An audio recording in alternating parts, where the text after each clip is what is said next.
আসসালামু আলাইকুম, সবাই কেমন আছেন? আশা করি সবাই ভালো আছেন। আলহামদুলিল্লাহ, আপনাদের দোয়া ও ভালোবাসা আমি আপনারা ভালোই আছি। তো বাগেরহাটের মানুষ পারে না এমন কোনো কথা আছে নাকি? তো আজকে সব মিলেই একটা সবজি দিয়ে আজকে সালাদ তৈরি করব। যেহেতু সালাতের জিনিস, এগুলো সালাদই বানাই খাই, আবার ভাজিও করে খাওয়া যায়। তো আমি আজকে সালাদ বানাবো। তো আপনারা কে কে খাবেন চলে আসেন তাড়াতাড়ি। তো আজকে গত বছর আমি বানাইছিলাম এই সালাদটা, আনকমন একটা সালাদ। তো এরকম কে কে খাইছেন অবশ্যই জানাবেন। তো গত বছর যখন আমি বানাইছিলাম সবাই খেয়ে মজাই পাইছে, বলছে যে আবার একদিন বানানোর জন্য। তো আবার চলে আসলাম এবছর এক বছর পর আবার চলে আসলাম বানানোর জন্য সালাদটা। তো আমি বেশিরভাগ আপনার যখন বাহিরে ছিলাম তখন এরকম আমি নিজে সালাদ বানাই খাইতাম, অনেক মজা লাগতো। এটা বেশিরভাগ শুধু খাইলেই মজা লাগে, ভাতে ভাতে খাইলে মজা লাগে না। এটা জাস্ট শুধু খাবেন, দেখবেন সেই মজা।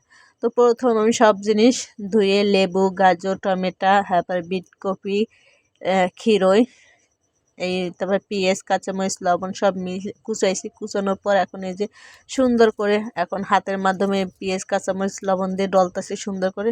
আর এর ভিতরে একটু তেঁতুল দেবেন, যেহেতু আমার দুইটা লেবু একটু কম হয়ে গেছিলো যার কারণে একটু তেঁতুল দিছি।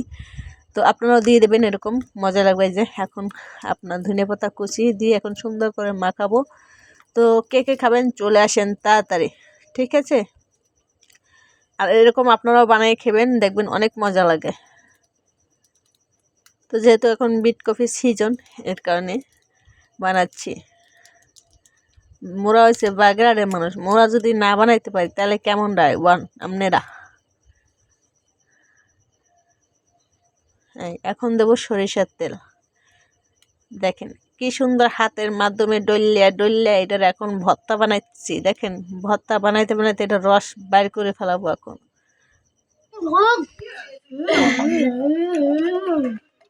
কেমন হয়েছে? মজা।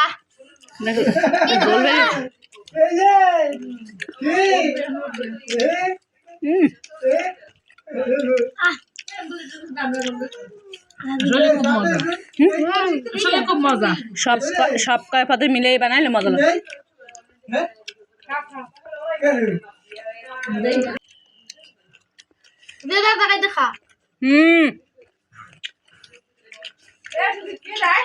সব ফতুর করে দিছো তোরা? আরে আল্লাহ রে, হ্যাঁ হলি কি এক গামলা বানাইলাম।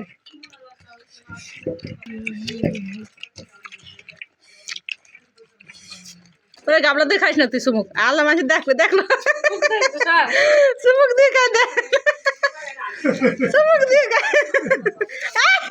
খাইয়ে লই,